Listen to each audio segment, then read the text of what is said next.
राजनीति को आप अपनी नजर से कहाँ खड़ा देख रहे हैं?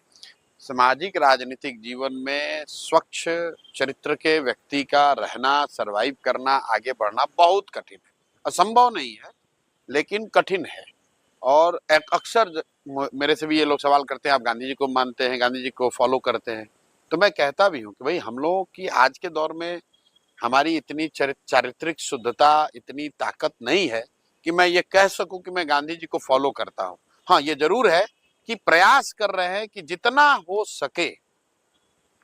सके उनके बताए हुए रास्ते, उनके बताए हुए जो तरीके हैं उसको फॉलो करें। तो बिल्कुल कठिन है, और मैं ये दावा नहीं करता हूं कि हम लोगों में कोई कमी नहीं है। बहुत सारी कमियां हैं, सीख रहे हैं, सीखने का प्रयास कर रहे हैं, लेकिन नियत ठीक है। नियत बस इतनी है, सोच बस इतनी है कि जिस धरती में जन्म हुआ, जहां हमारे बाप दादा कभी मजदूर रहे, उसी धरती के सरकारी विद्यालय से पढ़कर अगर जीवन में कुछ हासिल कर लिए हैं, तो मुझे ऐसा लगता है कि मेरी ये जिम्मेवारी है कि मैं प्रयास करूं। सफलता मिलेगी नहीं मिलेगी इसकी कोई महत्ता नहीं है मेरे लिए। मैं आपको बिल्कुल ये बताऊं, मैं रोज कहता हूं लोगों से कि आप ये चर्चा कर रहे हैं कि प्रशांत किशोर सफल होंगे कि नहीं होंगे।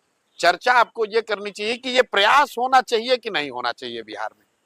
क्योंकि बिहार को सुधारने का जो प्रयास है, वो चाहे आप करें या हम करें, आज हो या 10 वर्ष के बाद, करना तो किसी न किसी बिहार के आदमी को ही पड़ेगा। बिल्कुल। और सुधार की जरूरत क्यों है?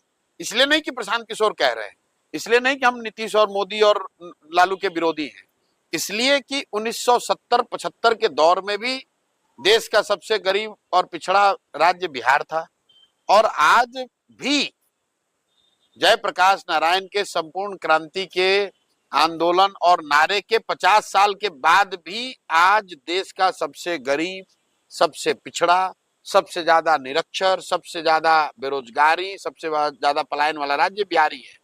तो परिवर्तन तो, बदलाव तो होना ही चाहिए। अब बदलाव करेगा कौन? तो भाई कोई ना कोई बिहार का लड़का करेगा। मैं समझता हूं कि अगर मेरी हिम्मत नहीं पड़ेगी तो किसकी पड़ेगी।